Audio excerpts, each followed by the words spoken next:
Please welcome Emily Ratajkowski.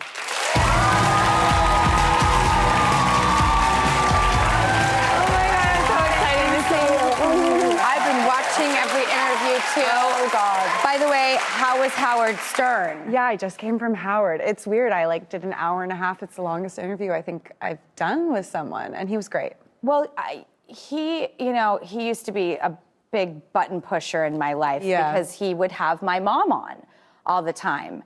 And I've done his shows a bunch of times now. Yeah. He's the man I truly respect, which just goes to show he also talks about therapy and change. And we grow up and we have different opinions and feelings about things. So I want to get into all of that with you. Please, that's why I'm here. Okay, good. Well, let's start with mom, because that really affected me in your book. And I'm just curious, your mom feeds you a lot of messages of your looks, your beauty. How do you think that formed you? Yeah, I mean, I think that every woman, I was really interested in talking about mother-daughter relationships because every woman I know, their mom sort of instilled this messaging of this is how you're going to survive in the world. Whether it was with negative comments or kind of like paying too much attention to the way they look or saying, it's important to be thin or, just any kind of subliminal messaging that comes through in really small ways. And I think that moms, I'm a mom now, you don't realize that you're even doing that. And it's a response to your own experiences. My mom's father was very, his attitude was like, you should never say thank you when somebody says you're beautiful because you haven't done anything to deserve it. So you haven't earned your beauty, so it's not a real compliment. So she had a lot of shame around the way she looked and conflicted feelings. So when it came to me, she was very like, you own it, you do your thing. I had puberty very young. And she was like, just celebrate your body, do, whatever. She also, saw modeling as a great way to make money, potentially, for somebody who, she was an English professor. My dad was a high school art teacher, and all of my friends were working service industry jobs, and she was like, this could be a great way for her to make money. And I think in some ways she didn't realize that, what happened, and I write about this in the book, that is I would lay in bed and pray to be beautiful. I didn't pray to be super smart or for safety or all the things that somebody could pray for. I wanted to be beautiful, and I think, it wasn't just her, it was the whole kind of world saying that's how women become powerful, become successful. I saw men who were presidents and rock stars and actors, and they all seemed really powerful, but to me, the most powerful women were the most beautiful and like the sexiest. So I wanted that.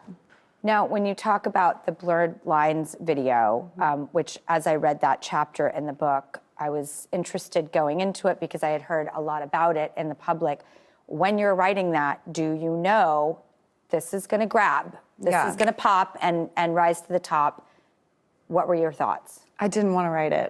I didn't want to write the essay. But it was something that I had talk about evolution. In my 20s, I had always said, I felt so empowered on that video, which, by the way, is still true. I had an amazing time on that set. I was all with women crew, ton of women directors, cinematographer. Oh man, compared to other jobs I was doing at that point, it was the most fun I'd ever had, and I think it reflects in the video. You can see that I'm being silly and having fun. Yep, and they're encouraging that. It was goofy, it was sweet. Yes, it was fun. Yes, and it felt like I was dancing for my girlfriends, like at a slumber party or something. There was permission. Yeah, and for a long time, I sort of said to the world, like, this is empowerment. Feminism is about choice. Look I've had this success. I felt great about my body. But that wasn't the whole experience on the video. There were power dynamics at play. Even though it was a bunch of women, it was, very clear who was in charge. And there were ways that, as somebody who was working a job, I wasn't protected. And it felt like I was obligated, for the book itself, because it's a huge theme, is how I've evolved and, taking a harder look at experiences that I'd sort of said, that was that. It was this simple, and saying, no, there's also this other side, it's nuanced. And he is in charge. It's his video. I didn't know also that he had been drinking. Yeah. And you're in a video and you're thinking, what do you think? Is it him thinking, I'm going to grab you and this is going to be a great moment? you know, for the video possibly? Is it just lost in the sauce? Is it not being told this is a no-touch situation? And I so understand the walking away confused and not realizing until later. Yeah. But when you realize later, you're like, I'm realizing that now this is going to color the whole book, or screw it, I'm going to talk about it, and my book's going to rise above and around that one headline. Yeah, so that was hard. You know, that's why I didn't want to write it, is I knew that that would be the only part of the book that people would focus on in some ways. It would be the juicy headline, and everyone was going to be like, yes, celebrity, you know, memoir.